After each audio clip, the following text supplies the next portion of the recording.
All right. Well, good morning, everyone. Thank you all very much for being here on this early morning to learn more about what's going on in our local elections.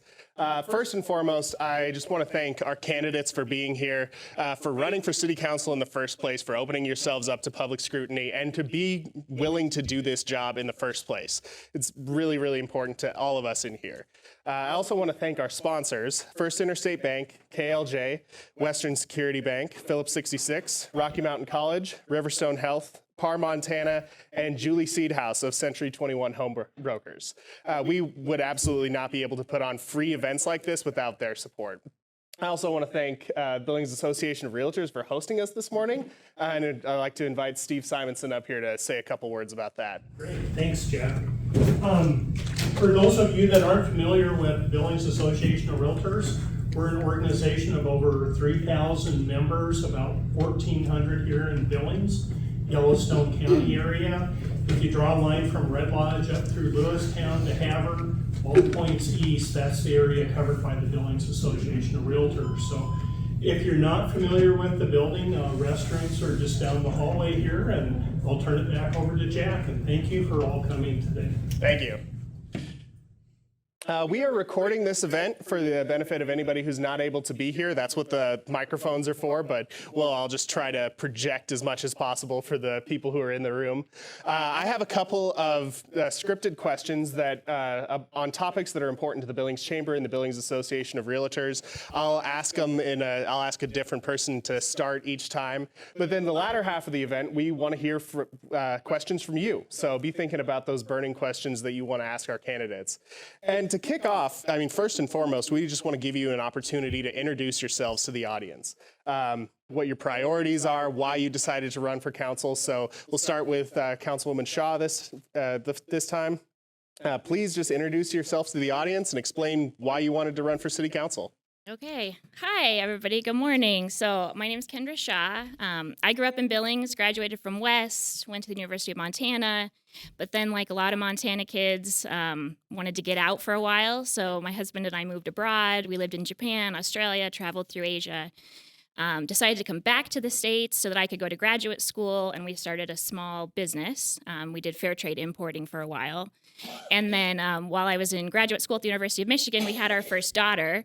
And at that point, Billings started to look pretty good again, remembering like, wow, we had great parks, and that was actually a pretty good place to grow up. And I had great teachers going through public school. So we packed up the U-Haul, moved back across the country. That was 10 years ago now.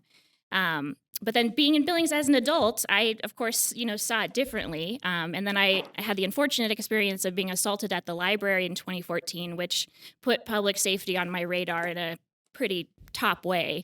So I started watching what city councils were doing, started reading minutes of city council. I went back through several years and found not only did I care about public safety, but I cared about a lot of other issues that were being decided at the local level.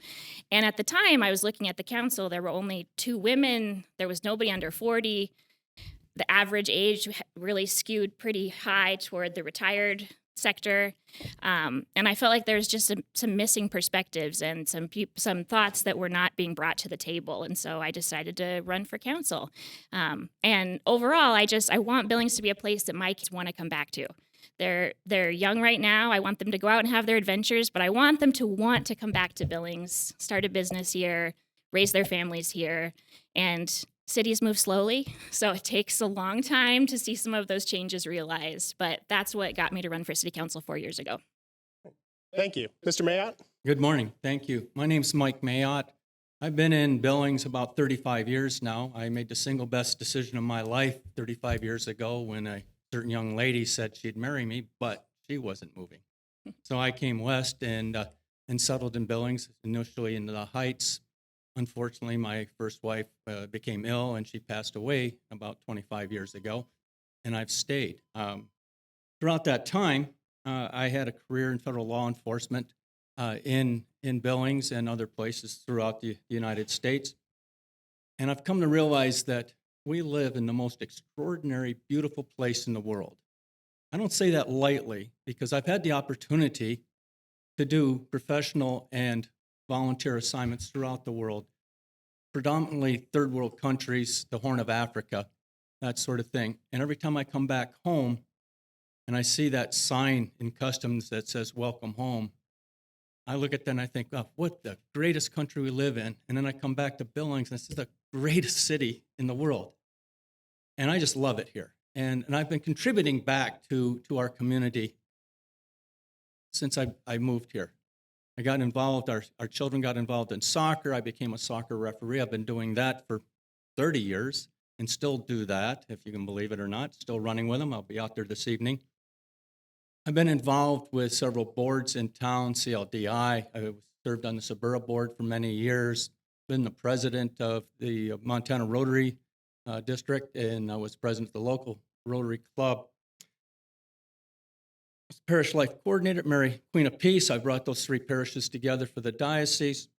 So I have a really good understanding of how civics work and how bringing people together with community solutions to make this a better place to be and continue to keep it to be the best place in the world.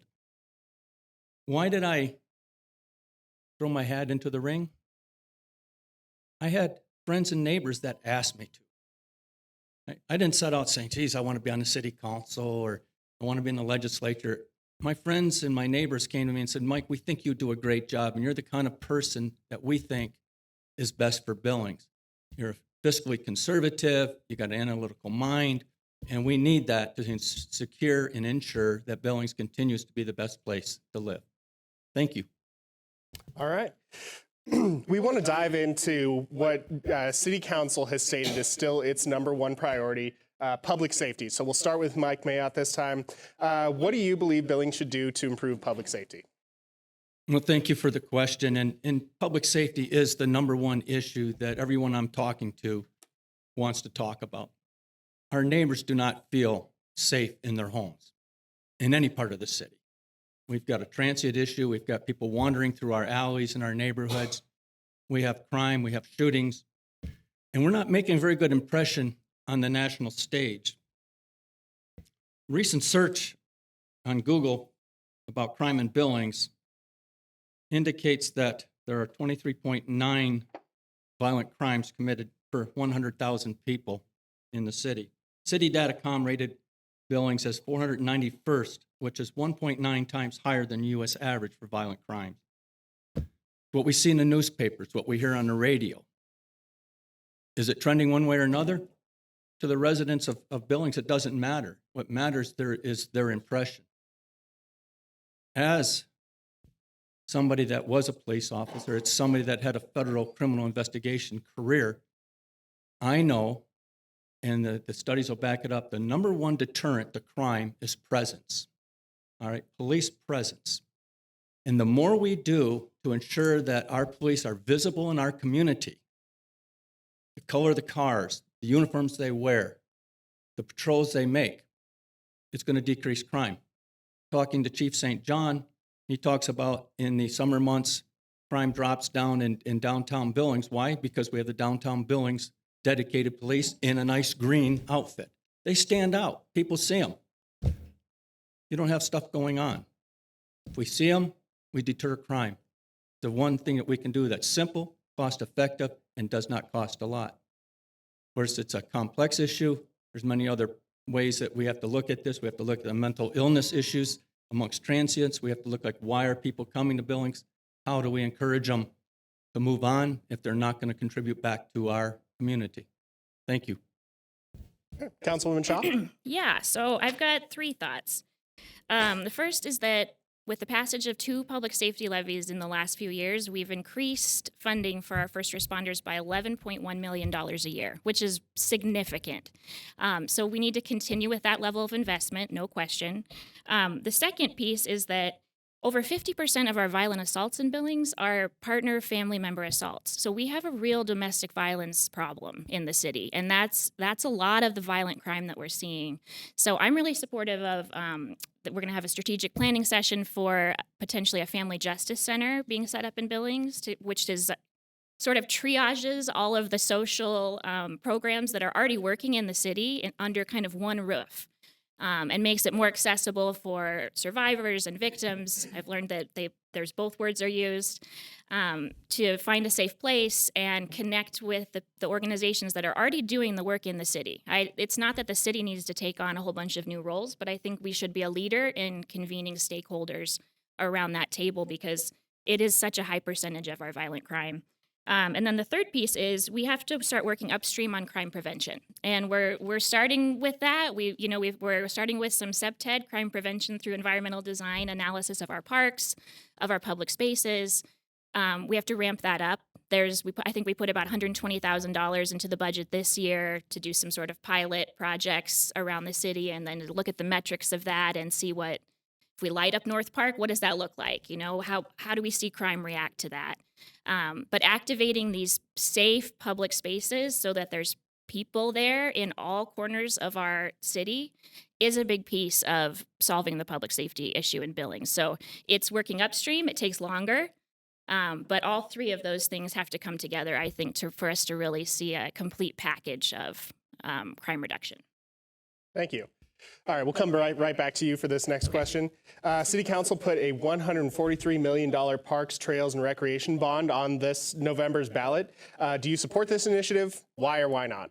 Absolutely, I do. I've spent the last 18 months working with community leaders all across the city and Councilmember Tom Rupsis, whose leadership is part of what guided us into getting this package. It's comprehensive. It covers the entire city. Everyone is going to see an impactful project in their neighborhoods if this passes. It also is going to take care of, we have some really aging and outdated infrastructure. South Pool's pump broke last summer. We don't know how long that pool is going to last. And if you go there, it's not a very nice place. Frankly, it's embarrassing to me that we have that pool and then we have Rose Park. So we have to bring up the level of kind of our infrastructure that we haven't kept up with. And then we've also kind of made a lot of areas of our community feel that we've broken promises with them of completing master plans of parks, but then not coming up with the funding to actually implement them. This package is how we do that.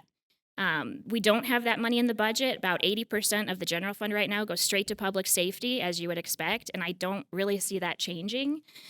So getting the parks funding that we need is going to take a yes from citizens to say that they're interested in investing in that way in the community. The package, again, it touches everywhere. One of our guiding principles was that these projects had to be impactful. They had to touch all demographics. It had to be all over the city so that we've got the West End Reservoir, we've got Castle Rock Parks in there, we've got the rec center, but South Pool's repair is really important to me.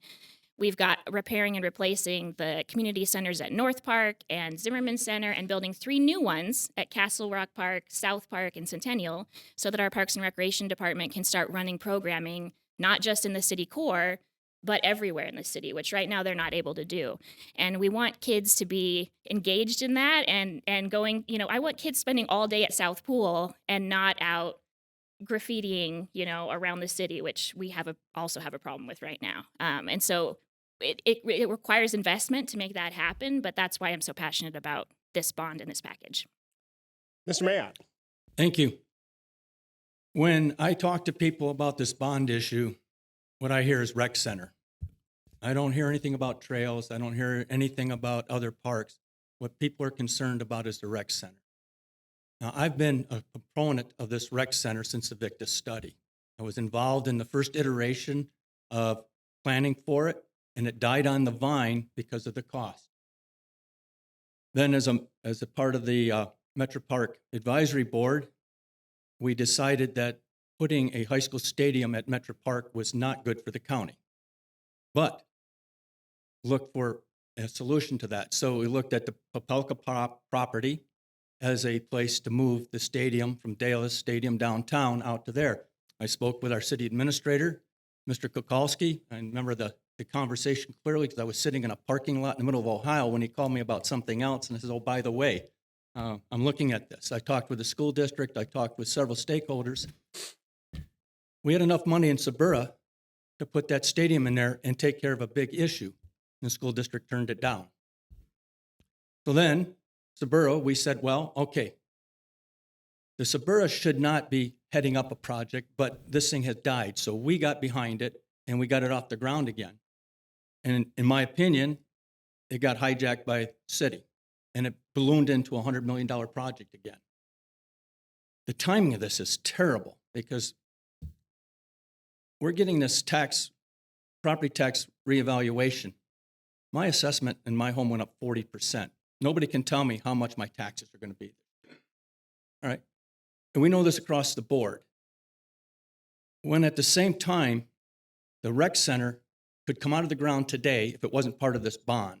It could come out of the ground, build in a fashion that would put courts and 2 sheets of ice out of the ground now, allow this bond issue to be much lower so it could be stomached by the population of Billings. We could all get behind that. Thank you. And move this thing forward. So, yeah, am I for it? Yep. But am I for it in the present configuration? No. Thank you very much. All right. We'll come back to you for this next question, and I know you're both familiar with tax increment finance districts, but for the benefit of everybody else, they're these districts that work in a geographic area of the city that put a portion of the property taxes aside for reinvestment in that specific geographic area. So the question is simple. Do you support TIF districts in general, and what changes, if any, would you support to how they are currently used? Mr. Mayotte. Thank you, Jack. You know, I always love it when somebody says it's simple, because it really isn't simple. I am a big proponent of the TIF districts. All right, being a member of Sabura for many years, I look at what we've done and what we've accomplished on the south side. Okay?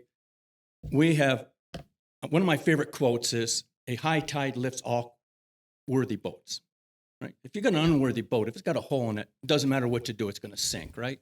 But that high tide will lift it. Well, that's what Sabura's been doing, and that's what a tax increment district can do.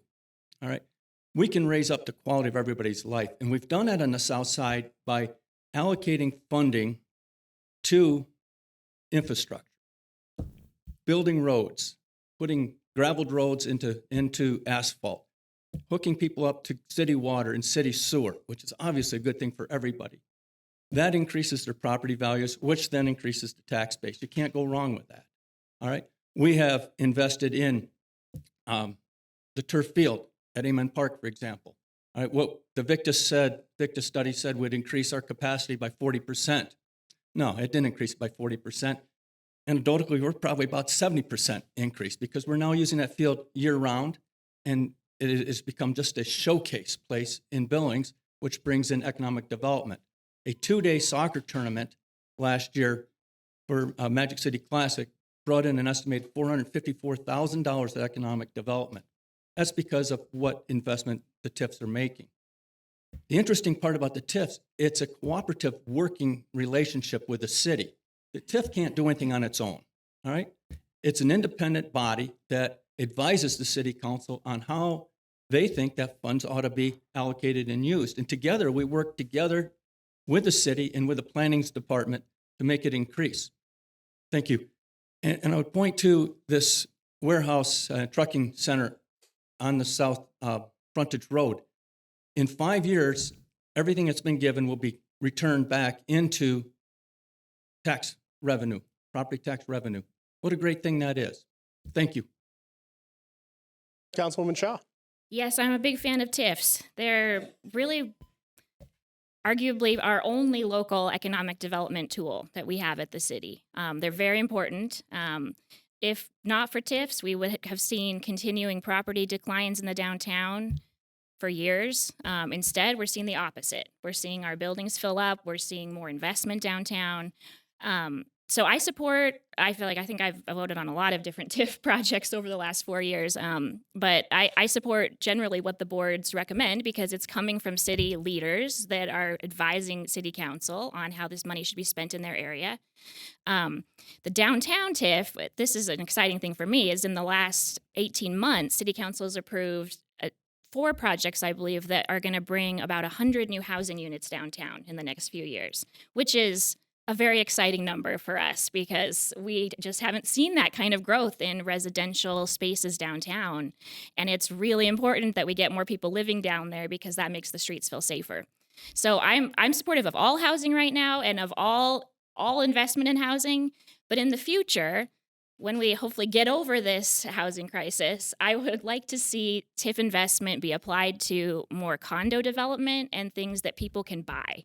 Because right now we're building a lot of market rate apartments, and we just need it all at the moment. But in the future, I hope that we can kind of use this public investment to say, we will happily partner with you, but we want you to turn around and sell these units back to people who can afford that, help them get into the market. Because right now, the cost of housing has increased so much that we have teachers, we have, entry-level people that just cannot afford to buy their first house. So what if instead they could afford to buy a townhouse or an apartment or something like that, start building their equity? So that's something I'm looking forward to in the future of conversations to have, especially in the downtown TIF and the eBird on the east side. I think there's a lot of opportunities there. We're not quite there yet of being able to dangle that as the carrot. Right now, the carrot is just, if you're going to build housing, great. We'll take it all.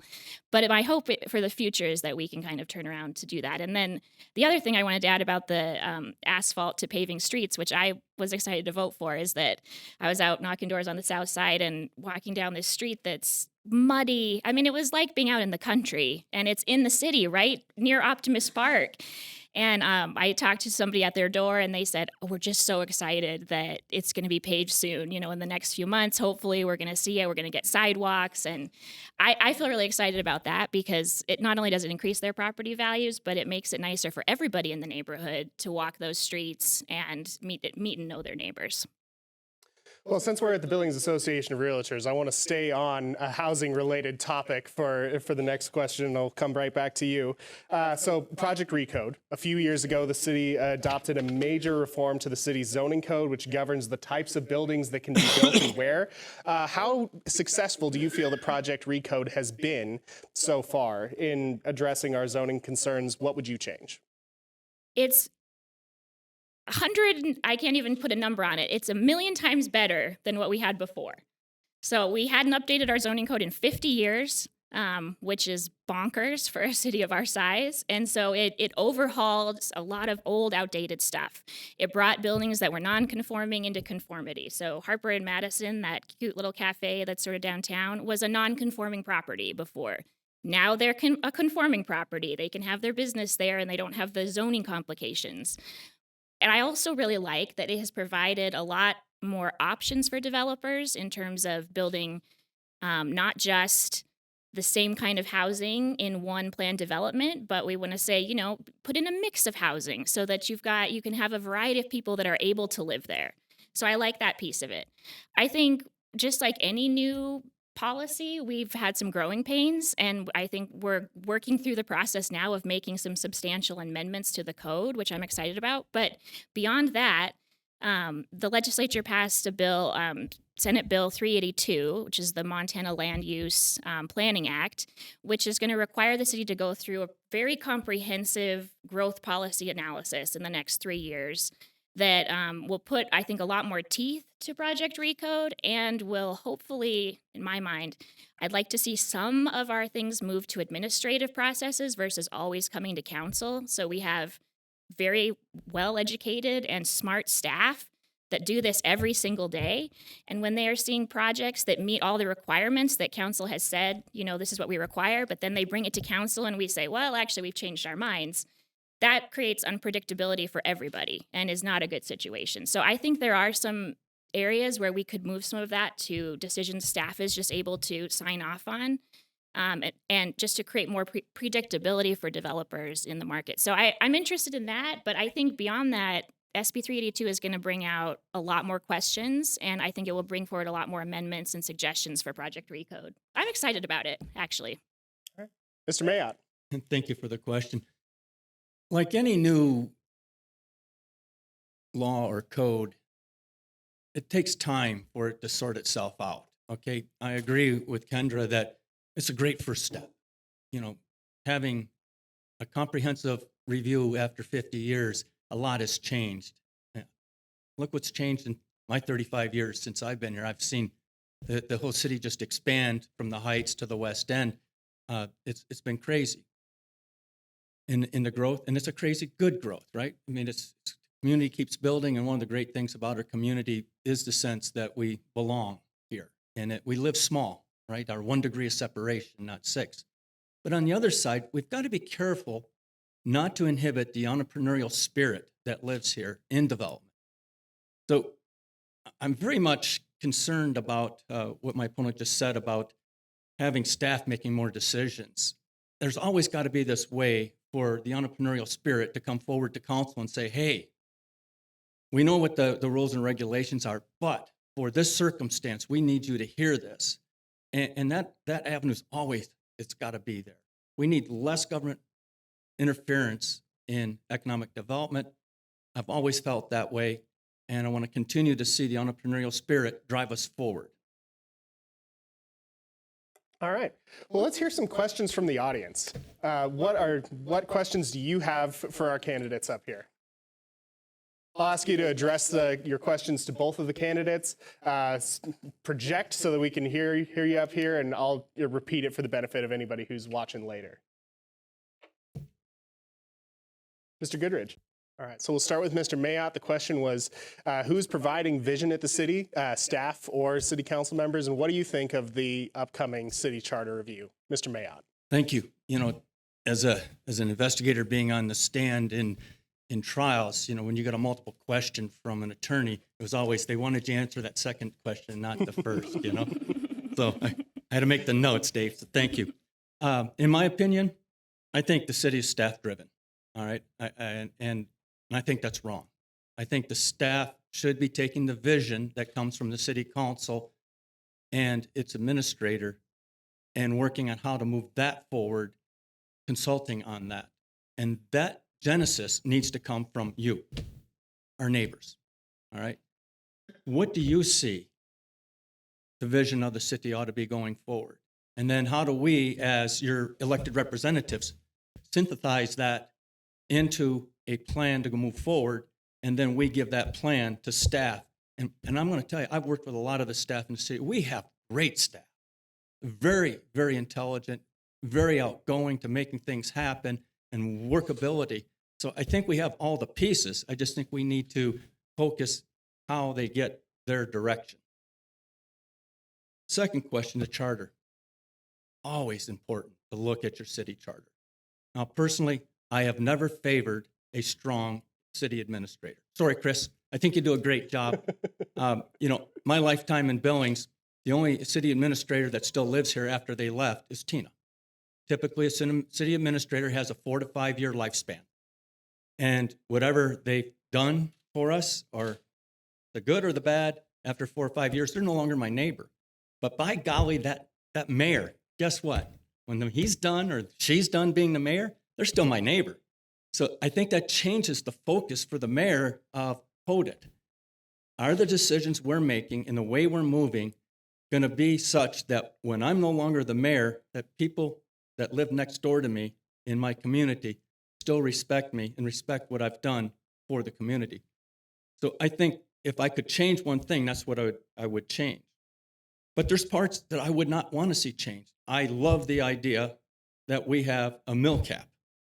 Right? It causes some consternation when we need to ask for a bond issue. I understand that. But we're also giving a parameter to our city council to be fiscally responsible. So should it be looked at? Dave, absolutely. Should it be just wholesale change? No. So thank you for the question. All right. Councilwoman Shaw. Yeah. So I think the question of whose vision is driving the city is an interesting one. I feel like city council is the policy body, and so we identify the city's top priorities. We task our city administrator with implementing them. So in that level, it is the city council that is setting forth the high-level vision for Billings. I think where it gets complicated and what people see, it leads into the second question, which is that you have 11 sort of part-time volunteer council members who aren't operationally responsible for the city, aren't there every single day working with staff, aren't paid to do that either. And so I look at that as kind of, it creates some tension in my mind of how do we balance that? Because if we're setting forward these priorities, but then we're not there on the ground every day kind of making sure that they're happening. And so I think that's what people see when they ask that question of who do you think is leading the city? it's both right now. And I think that works ish. I think it could be better. And so I do favor a charter review. I think Dave, you said on Monday it's been 30 years. I think it's been more like 50 years. I think it's been a while since we've had a real wholesale conversation that made actual substantive changes versus just, changing the mayor's term from 2 years to 4, which is so weird that it was 2 years before that. And so I do think it is time for us to do that as a community. The piece that I would add to that is that if we're not also doing that at the county level, we're going to miss out. This is a relationship that is very important and is not working well, in my opinion, at all.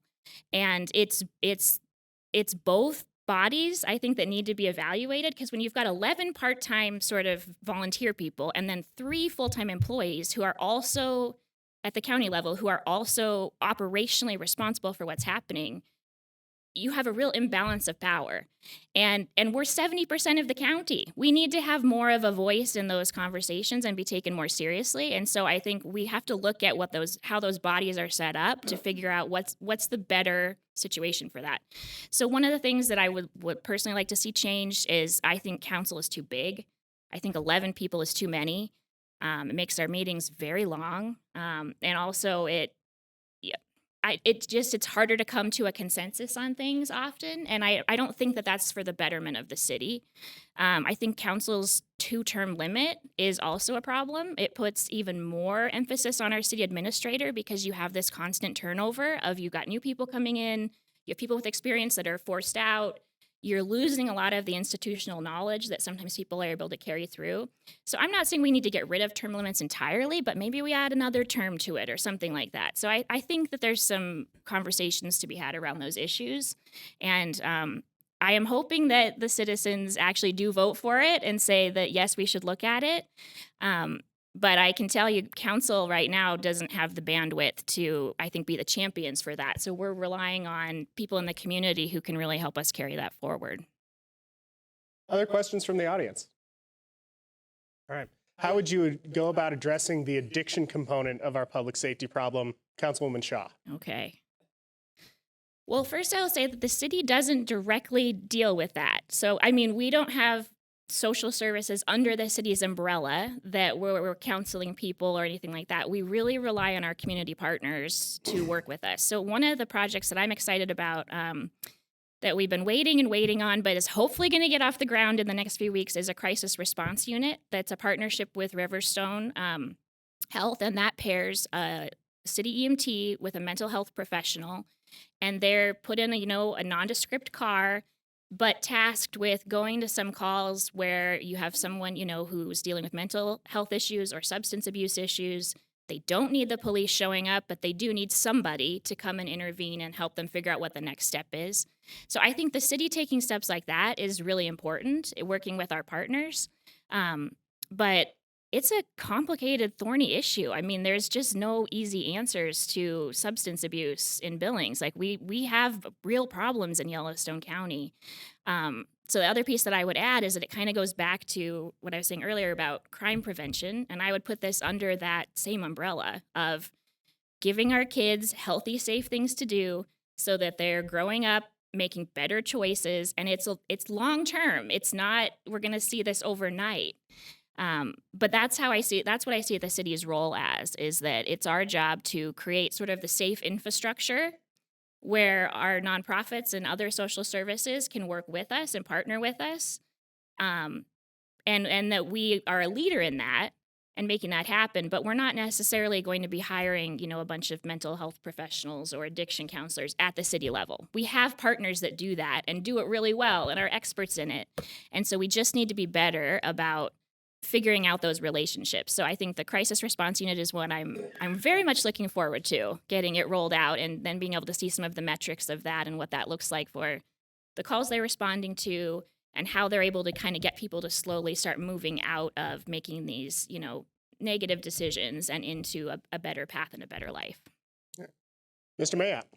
Well, thank you for the question, Colin. And it is very complex. When I was younger and somebody talked about mental illness, I thought insanity. I just thought they were crazy. And I've learned over the years that mental illness takes on many forms, and addiction is one form. And you talk about addiction, and I worked drugs on the street as an investigator in my early years in Billings. I was on the high intensity drug task force, the organized crime drug task force for the area. I've seen drugs in the city. I've seen it develop from pot to, then we got into methamphetamines and then cocaine, and it's kind of transitioned out from being developed here to other places. And the long and the short of it is that addiction is not a Billings problem. It seems to be a national problem at the moment. And you have to ask yourself, why? Why are people using drugs, recreational drugs that they become hooked on? Now, we know some of the things that we don't want to happen is we don't want to become a Portland, Oregon, that are opening our parks and handing out safe needles and a place for people to get high. And those people are not contributing to society one iota, right? If you're going to live here, if you're going to be in Billings, you've got to be contributing back. You've got to be giving back. We live in the greatest country in the world and the greatest city in the world. It means you have an obligation to give back. So when we have people that are abusing that system that are not mentally ill but have fallen into addiction, they need the services that are provided through organizations like Sober Living, Riverstone Health, Rimrock Foundation, that sort of thing. The bigger issue, and I think the more trying one, is those with mental illnesses that without guidance and assistance, they're not taking their medication. When they don't take their medication, and that just leads to being on the streets and having problems living on the streets. Not only is it their problems, their own safety, but it becomes the safety of others. Thank you, Dan. So this has got to be one of those things that we have to bring all the community investment together to work on. And if you remember, we voted to fund the crisis center along with the hospitals. And has that really resulted in any positive outcomes? That's a good question. Thank you. All right. It was mentioned that you supported Michelle Harkins, Bird Director. You mentioned supporting the bond, but only for the rec center portion. Is that, may I say that's correct? Yeah. No, that's incorrect. So I just want to understand what so your support is there. Yes, I support the bond. I would support it right now if the rec center was excised from it. Okay. On the Suburra board, there's an architect that's part of that board, and he drew up a plan to put, if I recall correctly, 6 or 8 hardwood courts, which is the number one need in the city according to Victa study, and 2 sheets of ice, and it could come out of the ground and be built today on tax increment dollars. So no additional amount of money has to come from a taxpayer to make that start. And it can be designed in a way that it's, if you will, modular. It would apply, provide the ability to grow.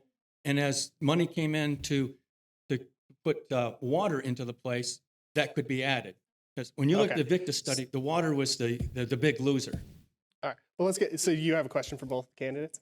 No, Okay, sure. All right. So a question over here then. Yeah.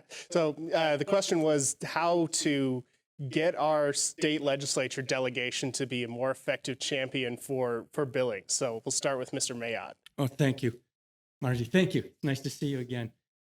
What a great question. And I think if there was like one thing I could do as a freshman member of the city council, it would be to bolster the educational efforts of the city council to the representatives of the core Billings area. What are our priorities? What should you be doing out there in your constituency and amongst the legislatures, both in the representatives and in the Senate, to move our items forward? Because we are the greatest contributors to the overall economic well-being of the state. Thank you. Councilwoman Shaw. Yeah, great question. Something we've wrestled with a lot on city council. So I'm proud to say that I brought forward an initiative 2 years ago, last year, to start a couple of council subcommittees, one of which is a legislative subcommittee. It's got 5 council members, 1 from each ward that sits on it. We had our first trial session we went through the legislative session this last spring. We met weekly, went through hundreds of bills, trying to track them. And then at the end of that, have kind of compiled a list of, things we want to do better next time. And one of the areas is that we want to work with our legislators in the interim to educate them. So we had Councilmember Purinton helped to organize, she's on the legislative committee, she's here. She helped organize a meeting recently with a bunch of our Yellowstone County legislators. I think over 20 of them came. We hosted them for lunch. They were there for about 2 hours. We went through a list of city priorities, everything from public safety to tax increment financing, kind of got their thoughts. I see that as just an opening conversation of, it was one of the first times in my world that we'd had that many, those kinds of people all in a room together, even willing to engage in that conversation. And so I think that provided a platform that we can really build from, which I'm excited about. And so what I'd really like to see is us as the city tasking and asking some of our local legislators to carry more bills that directly impact the city. So we had some successes this last session with public safety because thankfully the delegation could really all agree on that. And I think there's other issues that they can all agree on, and I would really like to see them go to Helena and champion things as a Yellowstone County delegation. And I think we've just got to give them some issues that are nonpartisan. We're nonpartisan at the city, right? So we've got to give them some issues that they can carry without kind of getting into the hairy weeds of partisanship that sometimes gets up there at the legislature. And we have them. We just need to communicate that better. We're starting to do that. And I think we have a lot of work to do, but I am proud of what we've done so far. I think we have time for one more question from the audience before we go to closing remarks. Tori. All right, so the question was, would you be open to working with the county to develop a long-term plan to address the issues at the jail? We'll start with Councilwoman Shaw. Yes, definitely. The city just recently, we offered to pay for half of a study, a comprehensive sort of not a judicial study, but looking at the entire system, including the jail, because it's not just the jail, right? It's the diversion that goes into it. It's all the other programs that keep people out of the jail. We offered that to the county. They turned us down, unfortunately. The jail is a county jail, so we don't have any authority over it. The county commissioners do. The city, all we can do really is advocate for it from our side, which I think we tried to do by putting up money for a study. I really wish that they had taken us up on that partnership. I'm still hopeful maybe they will in the future if they continue to hear from constituents, because I think what you said is exactly what we need, is a long-term plan for not just the jail, but the entire continuum. And some of those pieces are the city's pieces. Some of them are social services. Some of them are nonprofits. It's a whole package of things that have to work together. The jail is one piece, and it's a big piece, and it needs to be addressed, no question. But we don't have the authority to do it at the city level, unfortunately. We have to just continue to lobby our partners at the county, and I will certainly continue to do that. I really, really hope that they are willing to come to the table on that at some point in the near future. Mr. Mayotte. Thank you. Thank you for the question. Boy, it's a tough one, right? The county is predominantly the city of Billings, and we should have a lot more say in what's going on at the county level. And we need to move that forward. And we're going to come up with some creative solutions to that. And perhaps, perhaps that's educating our neighbors that we need to put the pressure on the county to move forward in this jail study. Now, let me give you an example of how bad this problem is. And it's not just a jail problem. It goes throughout our county with our county attorney's office as well. Last year, actually it's a year and a half ago now, all right, we had a career criminal that was breaking and entering at a forklift company over by Amen Park. The alarm went off, so they headed out, left what they're putting up. We could see them on the camera calling for their backup in the car, and they came over to Amen Park and they broke in. Thankfully, we had a silent system, and so we were able to get them apprehended and show this whole thing, right? This person has a rap sheet that's forever long, and they go through the system, the county system, and one of the county assistant district attorneys pleads them out to no time because they're also wanted on a warrant up in Kalispell. Well, thankfully, Judge Sousa said, this person needs to go to the state prison, all right? But if we're not at every level implementing the steps to make sure that when they're arrested, that they're gonna be held, they're not coming right back on the street before the police officer's done doing their paperwork, and that when they go through the judicial process, they are sentenced to sentences that will impact our safety and security, getting them off the street, then we're going to fail. So absolutely, we have to get our constituency to pressure the county and get them moving forward to work with the city and come up with a solution all the way around. All right. Well, to wrap up today, I'd say both of you have a great grasp on the issues, a lot of really good experience. We've heard a lot of agreement today and some disagreement, of course, as well. So to Councilmember Shaw, can you point to some of the accomplishments from your first term, and respectfully, why should voters re-elect you?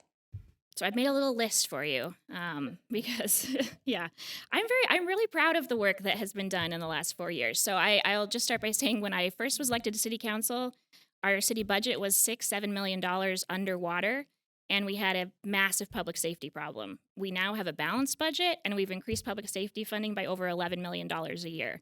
I think that alone in 4 years is pretty good work. It's exciting work to me. We touched on the zoning code, so I'll say Project Recode. That was a huge project. We haven't talked about, I'm proud that we passed a spa ordinance that has eliminated a lot of human trafficking sites that we had in Billings. So it's that I think we're not seeing so many of these dark spas that have, you can't see inside and there's creepy things going on. That's been moved out. That's a significant achievement. The city we voted for 2 safe routes to school studies. So the elementary school one was completed. We're now doing junior highs and the private schools. And then council has tasked staff with putting more street money into implementing some of the things that were identified in that. We're building the Skyline Trail and the Inner Belt Loop, which came through from federal grants, which the city has not historically been that great about going out after that money. And so it's exciting to see that we actually went out after it and achieved something, and you're going to be able to see it and use the Skyline Trail very soon. You're going to see the new water treatment plant break ground out on the west end, including 2 reservoirs. That's going to take our water supply from like 8 hours to like 40 days. Big, significant achievement.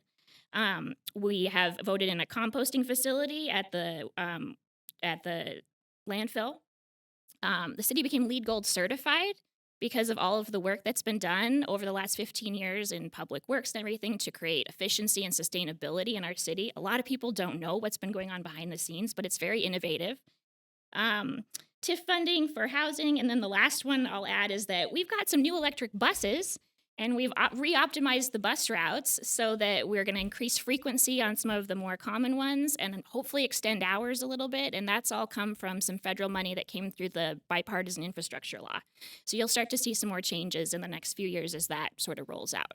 So I think I would point to that list and a lot of other things, but I feel really proud of the work that I've been a part of, and I hope to continue doing it and working with people, because I think we're seeing some positive change in the city that is just beginning, and it takes a long time sometimes for these things to be realized. And so it takes people on the ground every day continuing to push stuff forward. All right. Mr. Mayotte, last word to you. Can you identify some times from the last 4 years where you would have voted differently than Councilmember Shaw, and why should voters choose you? Thank you for the question. And I could make a list of things that I would have probably voted differently on. But I'm going to go back to this bond issue. All right. That bond issue was a 5-4 split at the city council. And I would have voted against moving the bond issue forward with councilpersons Owen, Neese, Purinton, and Tidswell. And I would have done that because first, there's a lack of transparency in what's going on, right? Again, reemphasize property taxes. It's a feudal system we use to finance our government, and we continue to do that. And by having a recalculation of our property values, we do not know what our taxes are. Flat out don't know, right? And on top of that, if this bond issue goes through in 5 years, according to Mr. Rupus's calculations, we got to come back to the city for another bond to pay for ongoing operation. That's not getting out there very much. So it's not just 140 million, 143 million, whatever that number happens to fluctuate depending on who you're talking about. So this transparency is lacking, okay? I look at some of the things that are going on. The latest one is, did you all get that mailer in the, from the city about how our garbage collection's changing? All right, I wear bifocals, I have a magnifying glass, and I still couldn't read it. Okay, I couldn't read it. We wasted money doing that. And then I go out to put my garbage out, which was yesterday because of the holiday, and then we spent a bunch of more money putting a sticker on top of my garbage can saying that I'm being moved to Thursday. Why did we need both? We're doing things like this. It doesn't make sense, okay? I'm a fiscal conservative. Bottom line, less government, less taxes, do more with less. I have a proven record of this. When I was in federal law enforcement, I called it cooperative policing, not community policing. Cooperative policing is when you bring federal and state agencies together for the good of the community. And we did that by creating the Montana Cybercrimes Task Force before crimes against children even came about. Danny Verthauer, who was a supervisor at the FBI, myself, and I was a trained computer forensics specialist, the federal government. I did work all over the world in this arena. The city of Billings, the Customs Service, we came together and created this task force, and we handled all computer crimes throughout the state in cooperation with the state as well and the U.S. Attorney's Office. That sort of creative thinking and cooperative work is what's going to get the cost of government down and make this a better community as far as safety goes and continue to be the greatest place on earth to live. Because I'm going to tell you, 123 Lewis Avenue is the absolute greatest place in the world to live. Come visit me anytime you want at my house. I just love being here. So thank you very much. Sorry, Dan, for going over. It's all right. Let's give both these candidates a round of applause. Kendra, thank you very much.